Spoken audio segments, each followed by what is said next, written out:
guys, I am Ashanti Monet. Welcome back to my YouTube video.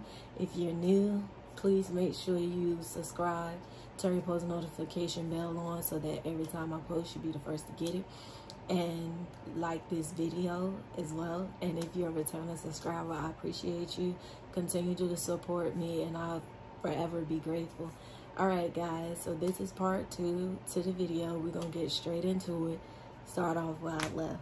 So in the last video, part 1, I told you guys that we got our place, we moved in. Fast forward 2 years later, we're still living there. So I started working at Amazon in Amazon in Suffolk, Virginia.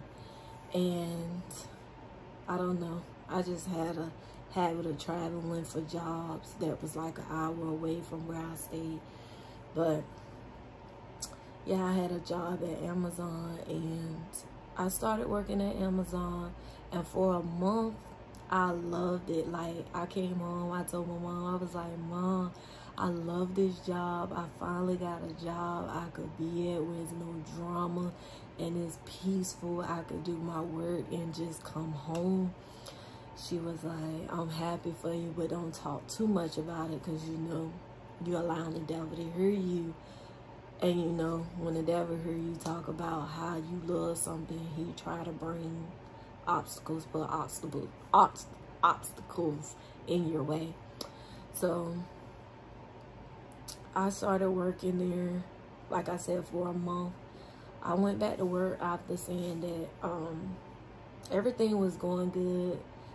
Everybody at the job knew I was safe, knew I'm safe. And like, every time they would see me, everybody would speak. I would speak every day. Like, my attitude would never change. I would always go in smiling, being positive. And even when people would try me, it would stay the same, because I was just at a point where I'm always at a point, I'm gonna let God fight my battles. So I continued to work, and I remember at lunch break, me and this guy that I was cool with, we was talking about, I think the topic was dating at work. I said I would never date a coworker. I don't ever date guys that I work with. And he was like, you know, you say you want to get married, think outside of the box. You never know, you might meet your husband here. I was like, yeah, you're right. So I decided to I decided to give this guy a chance that wanted to talk to me. He was much older than me, whatever. But I agreed to converse with him. And you know how guys, they're, you know, they interested. But not only that, they like to try to spit game to see if that works with you. It wouldn't work with me. Like, I did not like it at all.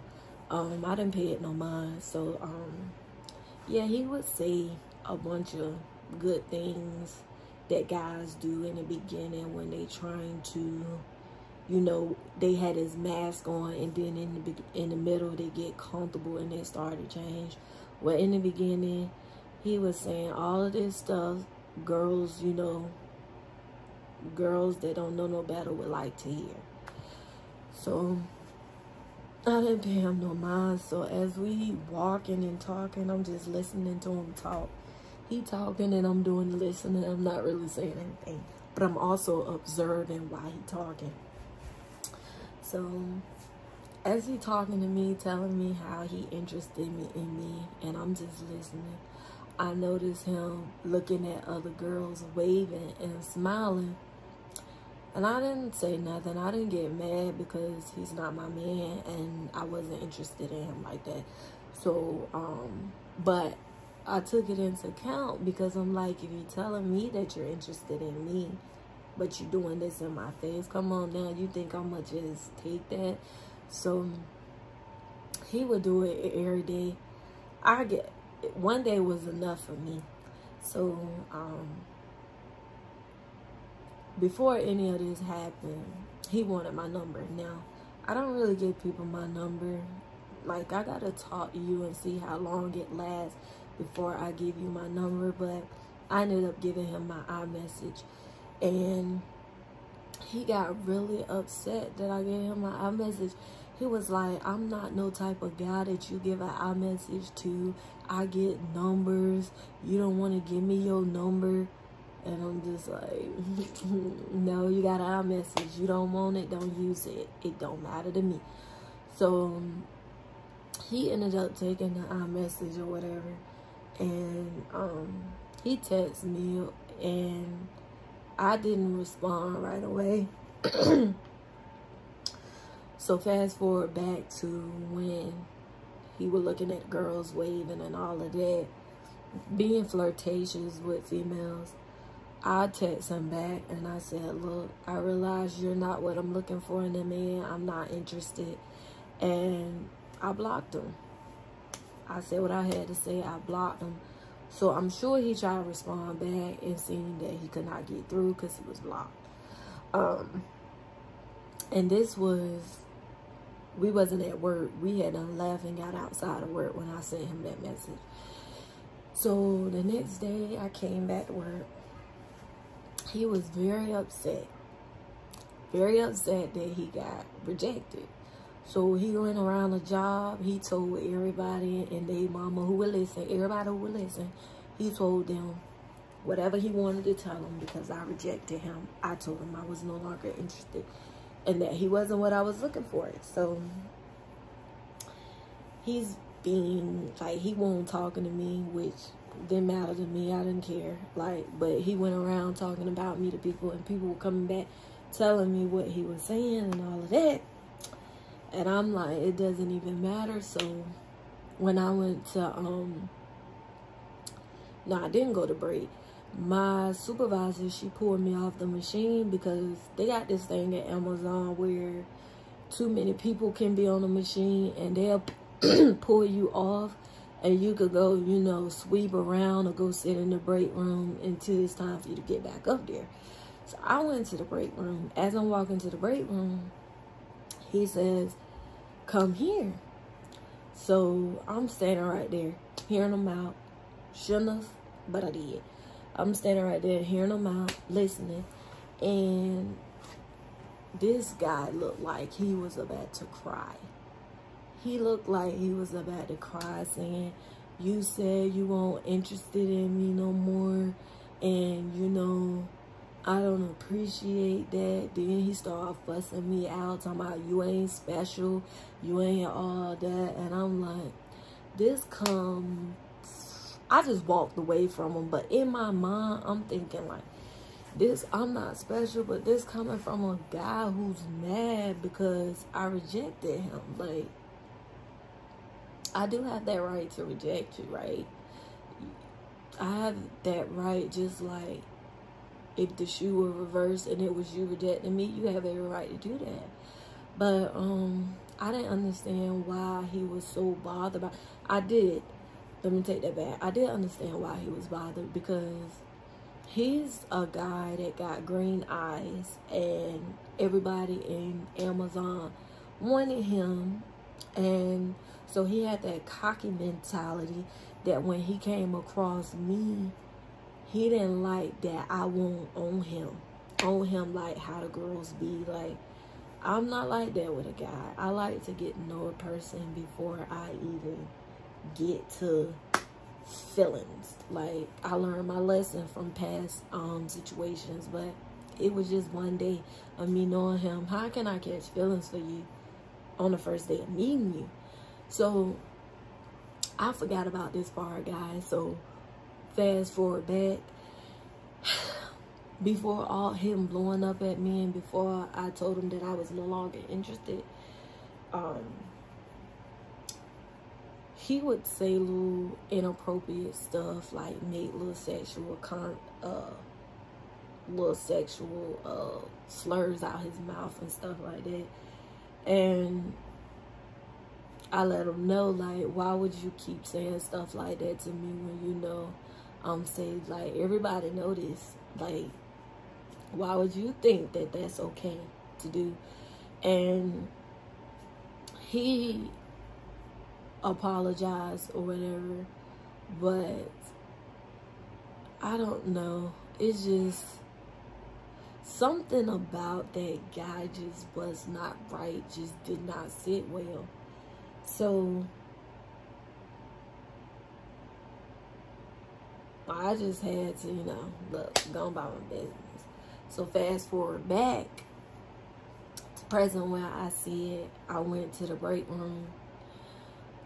The manager comes up to me and says that he got a complaint, 2 complaints, that I was harassing and messing with people. And when he said that, he said, but you don't look like the type that would do that. You look like an angel. Mind you, this is a white man saying this to me. I said, sir, I can assure you I'm not that type of person. Who told you that? Like, my actions speak for itself, and then you could pull the cameras back and see that every day I come to work, I stay to myself. Yes, I'm cordial and I speak with people, but harassing, I said, and I'm not trying to be funny, but this is the truth. This is what I said. I said, look at me. Do I look like the type that need to harass anybody? Like, and I meant that. And so he was like, yeah, you're right. So after rejecting the guy, things went downhill and got worse for me at work. My peace went away quickly. So after him putting out them harassment claims and stuff, we was going through a whole investigation and all of that. They didn't do anything about it because they seen the cameras back me up, and I mean, come on now. But when I explained to them everything that took place, they dismissed it. They dismissed me. So fast forward to that. One day I came to work, and because of this incident had done travel all the way around Amazon, so now everybody know about the situation. The guy that got rejected, we're gonna call him Crybaby. Crybaby went and told, because they put me on a different floor from him.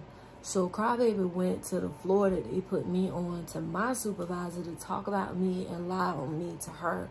So she took it upon herself to think she could bully me every day I come to work. And that's exactly what she did, to the point I had to get corporate, everybody involved, because it was becoming too much, becoming overwhelming.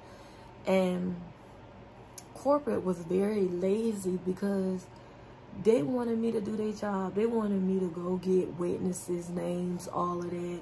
Find out these people that I didn't even know names because they didn't want to do their job. And I was just like, that's not in my job to do. Y'all, that's your job, you know, to investigate what I'm bringing to you.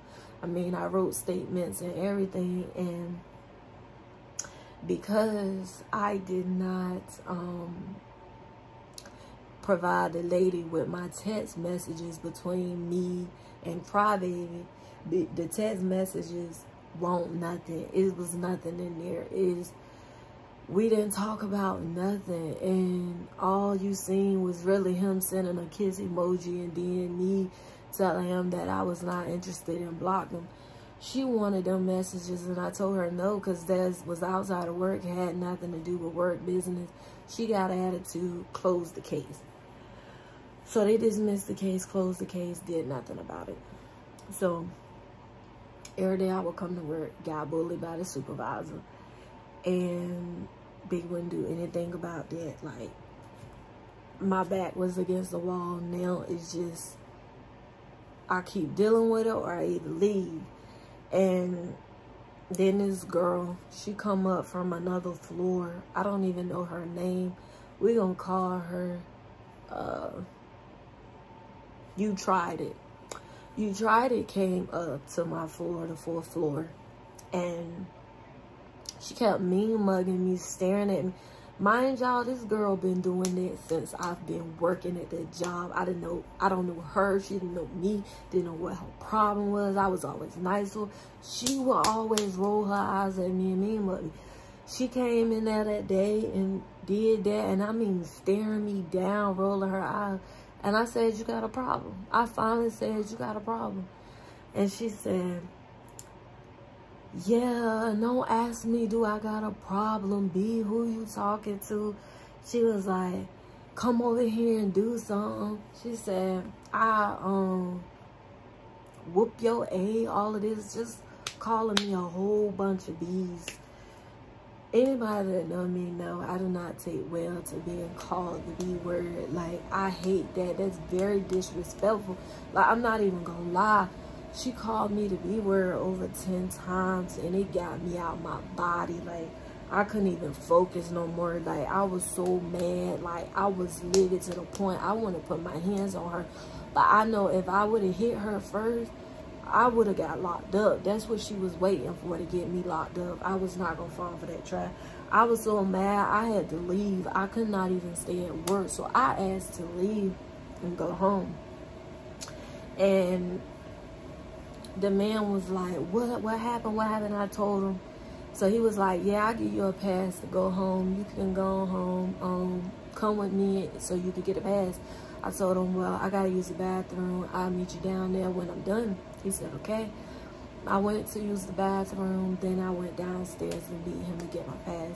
He put my name in the computer system, and for some reason, it wouldn't allow him to do it, which let me know that he had done something so that it could do that, so that I wouldn't leave.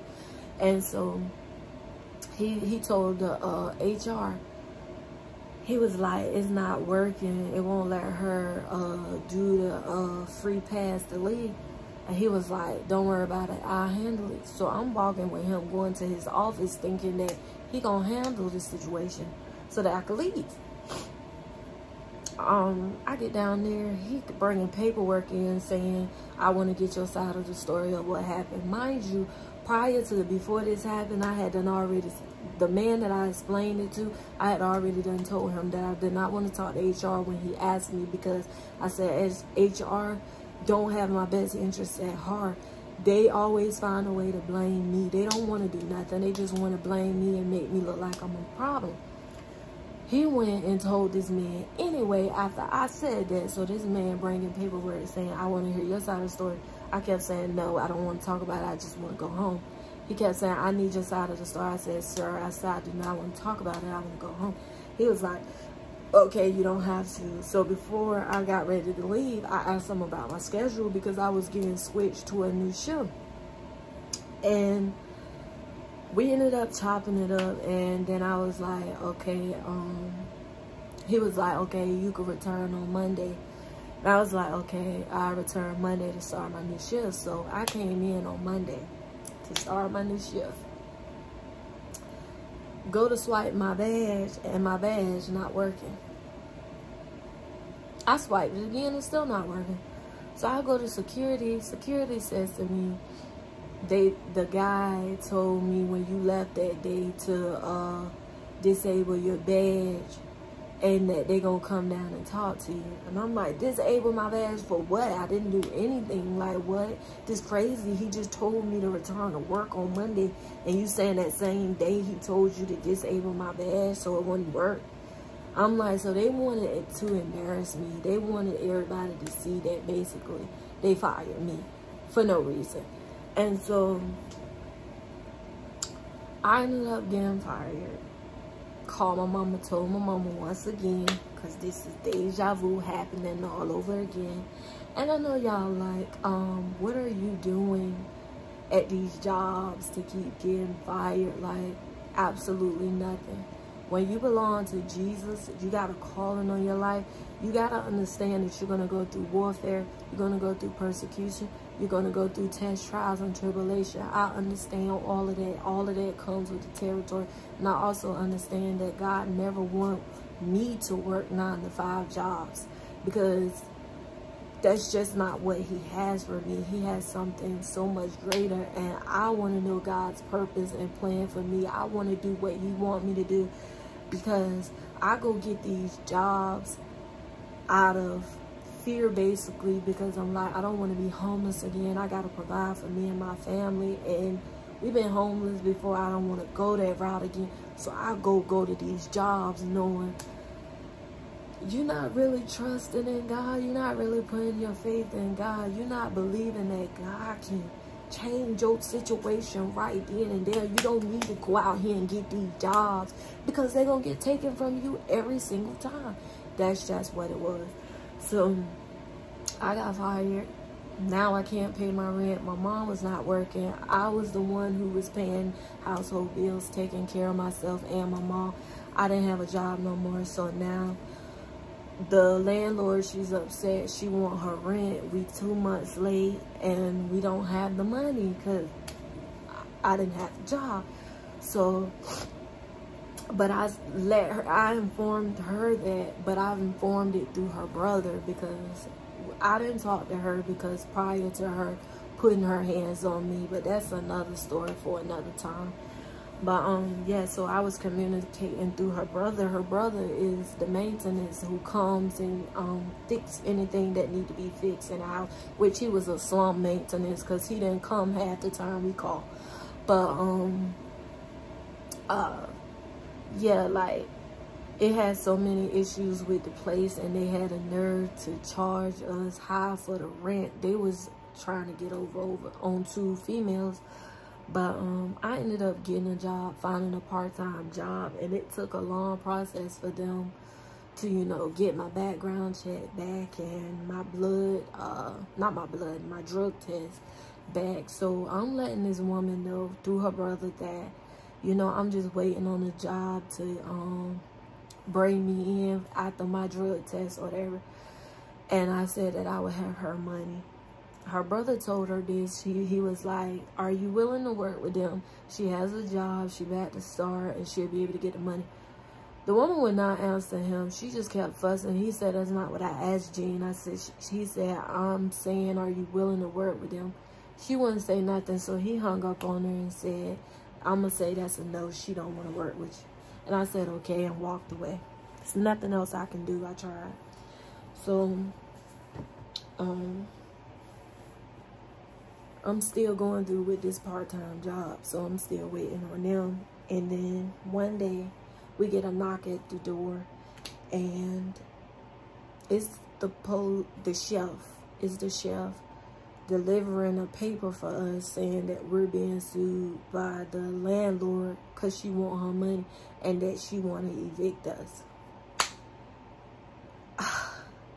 I really got devastated there. My heart just dropped and broke that this woman would do something like that when she know that I was trying, and I told her that I had a job and that I was going to get her her money. She did not care. So she told we had to go to court, and the judge asked her, like, her brother asked her, when we got to court first, let me rewind a little bit back because I'm skipping parts. I'm sorry. So we got that letter. My mom told my brothers immediately that we got an eviction letter and that we had to go to court. And she told family that too.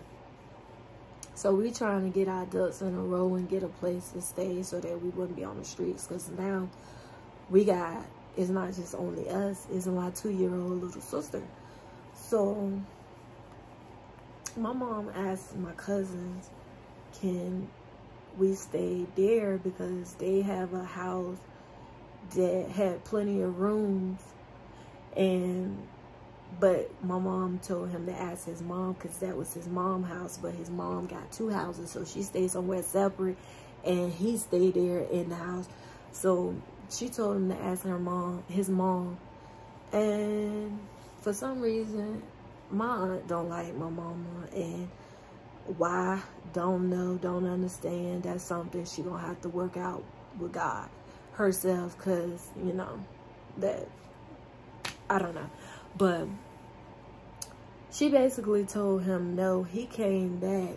He didn't want to say that she said no, but he came back with an excuse, basically saying that they already got somebody moved in there, and that he didn't have no more rooms available, which was a lie, because my granddaddy stayed there, and he had already told us that it was a room available and that we could come there and stay. But yeah, they knew that our situation. You know what they did? They went and moved in this woman that was a prophetess and saved, but we saved too, and we your family on top of that. They moved her in knowing our situation and that we didn't have no place to stay. They didn't care. So that's how trifling people be, but it's all good. God still get all the glory. So my mom also telling my brothers and them, and they just listening, wouldn't budge. So now me and my mama we fell alone. We don't have nobody once again. We going through this again. Once again, not understanding why we would get into that place again. But before that, God had already, before we went through this whole eviction process, God had already told Mama to tell us to start packing our things. So we started packing boxes, packing our stuff up. Anyway, landlord didn't even know that. We was already packing boxes, packing our clothes and all of that. And we just didn't have nowhere to go. So, you know, we didn't pack up everything. We just waiting to see where God was going to take us. By that time, because we didn't step out on faith and move out before it got to that process, is why it got to the way it got. So, yeah, so back to when my mom told my brothers, we feel alone, nobody is here for us. So it's getting closer to court date. My brother finally decides to contact my mom and tell her that him and my oldest brother came up with the money and told him to told her to tell the court people that we had the money. We have the money and we'll get the money to her. But we told the lady that at court, and the woman in the court said, the judge, she said it does not work like that. If we had the money right then and there in court, it would have ceased this whole process. But they wasn't willing to wait till we got out of court to get the money. So she asked the woman, are you willing to work with them? The woman was like, well, they got attitude problems. And the woman looked at her like, what? Because she seen how we were talking to her then. We weren't nothing but respectful, and that woman was disrespectful talking to us the whole time. So she looked at us and she said, she not trying to work with y'all, so you guys got 10 days. You got 10 days to move out.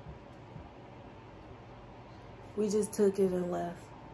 Now we discouraged because now we don't know what we're going to do. We done been put out. Got 10 days to move our stuff out. So I started working then, this part-time job. I wasn't working but 4, 5, 6 hours at the max. I was not getting a 40-hour shift. And so I was not making money like that, like no money. So the money that I was getting and the money that my brothers was gonna let us use to pay the rent, they gave us that, and we used that to get, you know, a U-Haul, put our stuff in storage, put gas in a car to go back and forth. And then we was down to a little bit of money left after all of that. Now, like I said in the first video, I give props when it's due, credit when it's due. So my cousin, she came down, she helped us move. So it was my cousin and my 2 brothers. They all helped us move our stuff into storage and helped us pack up the U-Haul, all of that, the whole nine. So I'm grateful for that. I appreciate them for that, and I thank them for that. But after all of that was done, now everybody's going back to their place. And now we're out of a place and don't have nowhere to stay. So we took the little bit of money that we did have left, went to a hotel.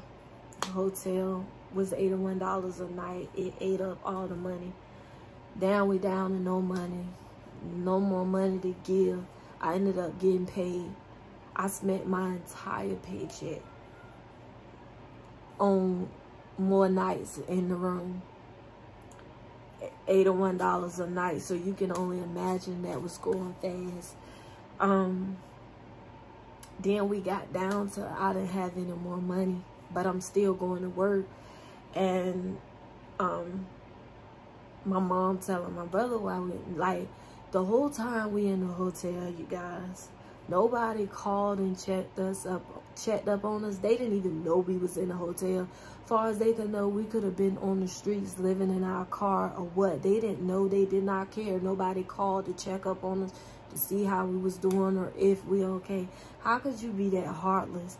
How could you say you love that God, you love God and treat his people like that? You can't. You can't love God. Your heart is far from it.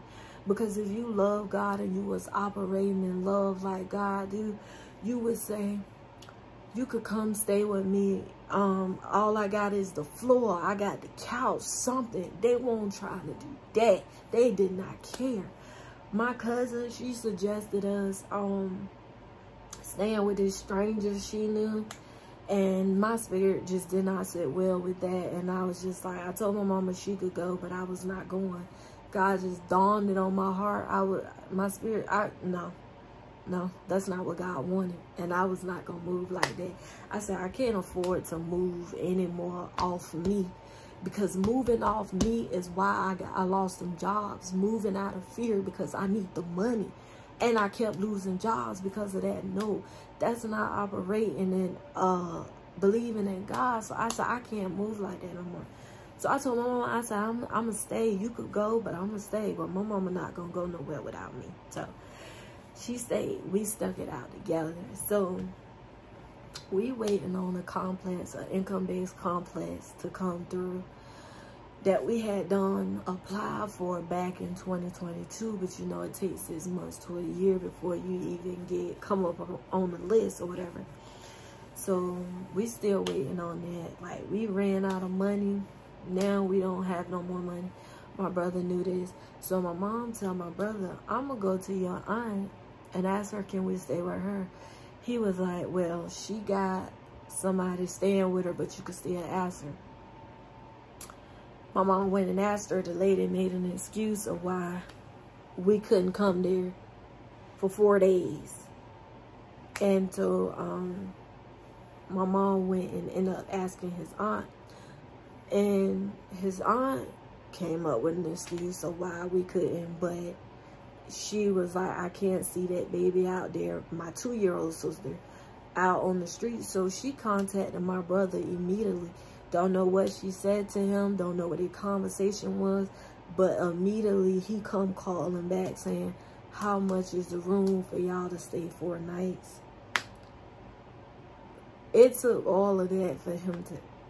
You knew the whole situation in the first place. Now, I don't discredit you for the money you already gave us because you helped, and I guess you felt like that was enough. But it ran out, and we got a 2-year-old. You got a 2-year-old sister. You don't love your 2-year-old sister enough to say, look, I can help some more, so y'all can keep a roof over your head, because you know the circumstance, especially when he say stuff to us like, oh, I'm going home and watch the game and drink beer while you know we homeless. Who says that to somebody that's homeless? So he ended up giving us the money. But okay, so when I was at work, my mom called me at work. And she said, I got good news. And she said, I got bad news. My mind immediately thought that we got denied for the place that we was waiting for. She says, the good news is we got approved for the place.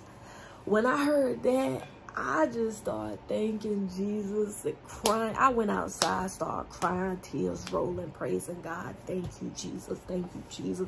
Because I was just praying to God before I even got that good news. Like, Lord,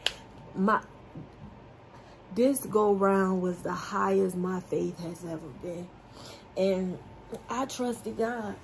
I was not about to cry, nothing like that. But when I got that good news, your girl cried. She boo-hoo cried. Thank God and everything. So I'm getting back to the hotel. I'm getting off work, getting to the hotel. And my mom, oh, let me go back. So she was like, okay, we got approved. We need your social security number and your social security card and your birth certificate. And I was like, come to the job. I'll give it to you and you could take it up there to her. So that's what she did. Then when I got off and went back to the hotel, she was there.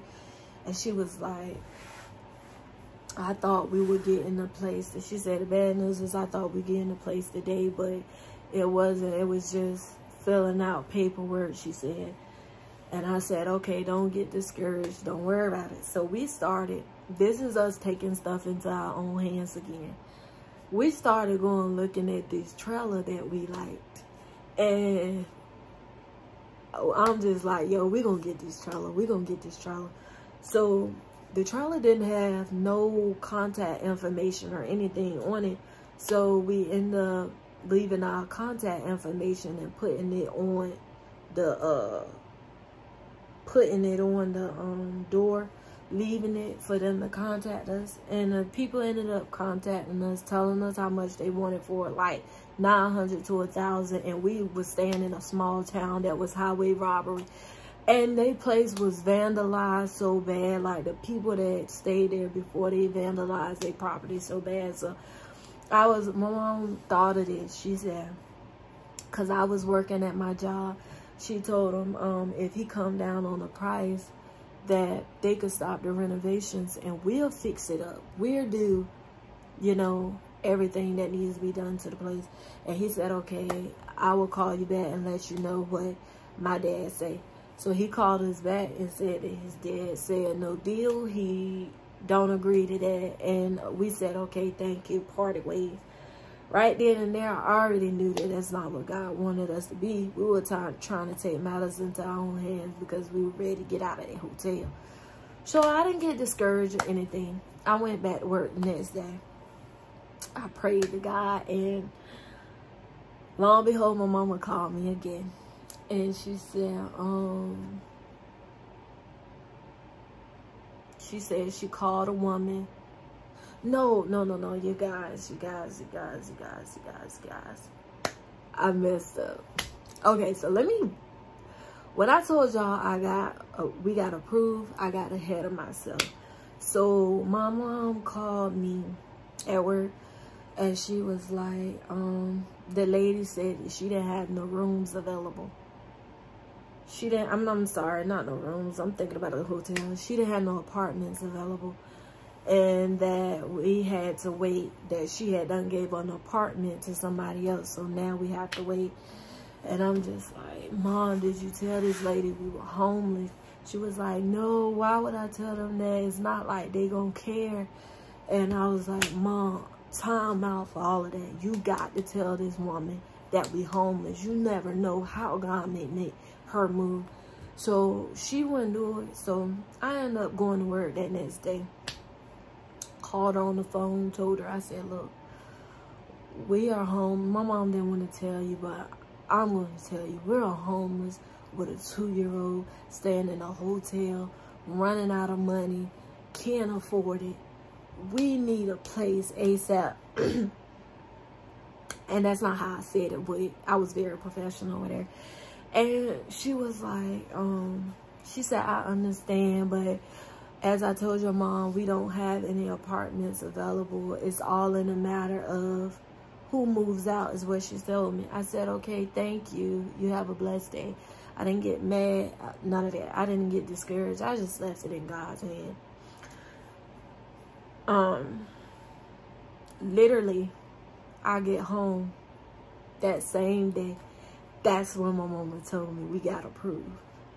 You see, she lied, said she didn't have nothing available. But I just prayed and left it in God's hand. And just that quick, she called back and said, congratulations, you got approved. And my mama praising God, praising God. And you know, I'm going to stay praising God, because through all the tears, the fasting and praying we doing and believing and trusting in God, we know that God would not fail us. Man can't do what God can do. Everybody else say no, but God won't say no to his people, because he loves us. He loves us. So she said we got approved, and that we had to wait until Tuesday to move in. So that goes back to fast forwarding back to why my mama went to my brother people and was asking them for help, and then he turned around and gave us the money for to stay in the hotel for the 4 nights. So we get to this place. We get up, we pack our cars up, because our cars were full of our clothes. I had my clothes, my TV, my shoes, my computer, everything front to the back filled with all my stuff. And then half of our other stuff was in storage. So our cars were filled. We got in the car, went to the place, apartment complex, and we had to fill out more paperwork, but we was expecting to get the keys. She said no. My mom was like, you getting the key? We get the keys today? She was like, no, you gotta wait a whole nother week. This is just filling out paperwork. You gotta go through a whole nother approval process, which that didn't sound right or add up to me. But I immediately zoned out when she said that. And so once I zoned out, my mind just went gone blank. And I no longer heard what was being said in the office. And my mama seen my face, and she automatically knew. And she was like, we don't have a week. We don't have nowhere to go. We need a place to stay. She was like, but don't you have any family? My mama said, we have family. Do you think we will be staying in a hotel? Do you think we will keep calling, trying to see if there's a place available here? She was like, oh yeah, you right, you right. She was like, but yeah, it's a whole week. You gotta wait a week to get approved again. And mama just looked at me like, what we gonna do? What we gonna do? Like, I couldn't even speak. I was just speechless. So the woman decides, she jumped up out of the seat, got on her phone, went outside of the building. Don't know what she was talking about, what her conversation was about, but she came back in and she mentioned something about my part-time job. But I was still zoned out. I really wasn't paying her no mind. So as my mama and me still filling out paperwork, hopeless, don't know what we're going to do, she says, we're going to give you the key. My mama said, so you're going to give us the key to stay? She said, yes. My mama and I broke out into tears, praising God like he got... Ooh, this giving me chills, y'all. I'm telling you, I would not wish this on nobody. I'm telling you guys, God is good. I cannot make this up. I don't know about nobody else, but I cannot make this up. I'm speaking on me and what God does for me and my family, for my household. So we praising God, thanking Jesus. She said, I cannot. She said, your apartment come with 2 keys. I can only give you 1 key, and you got to switch the lights over in your name. And I was just like, my God. Let me tell you, it was not her. It was God. God had to use her because she done already lied on the phone the first time. She said she did not have nothing available, and it's all in the matters of somebody moving out. She told us we had to wait a week to get approved when we already been approved. Like, I just felt like she was trying to prolong our process to get into the place. So she just kept saying no, and God made her say yes. I ain't gonna say made her, but used her to say yes. And so she was like, just switch everything over in your name, and you could say, I lied to you not. This lady gave us a key. We switched the lights over in our name. We didn't have no money. We didn't have to put no money down, no deposit, no rent. We won't pay. We stayed in, I'm in this place right now that I'm referring to. We stayed in this place for 3 weeks before, 3 to 4 weeks with no rent. No rent, no deposit, no nothing. Basically free. Basically free. And when she was showing us our apartment, when we walked up to our apartment, she was showing us how to get over here.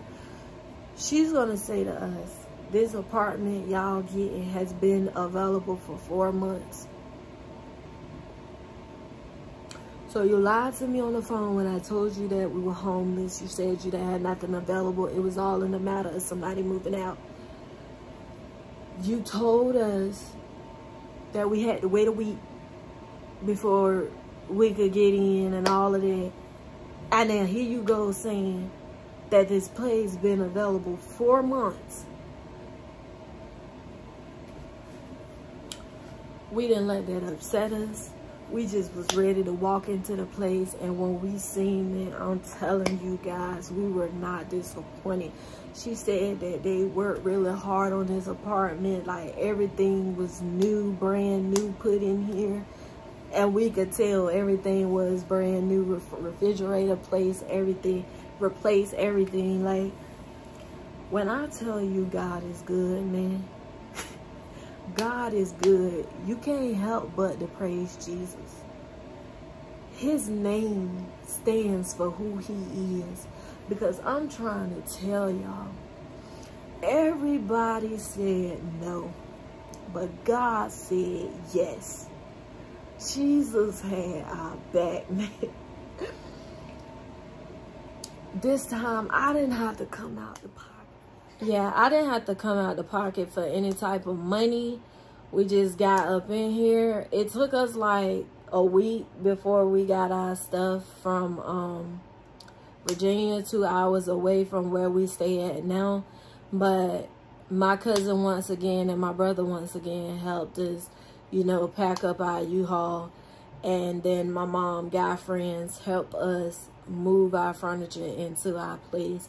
So everything got situated. To God be the glory. He get all the praise, all the honor, all the work. All right, guys. So that's all for this video. Please make sure you hit the thumbs up, subscribe, turn your post notification bell on so that every time I post, you'll be the first to get it.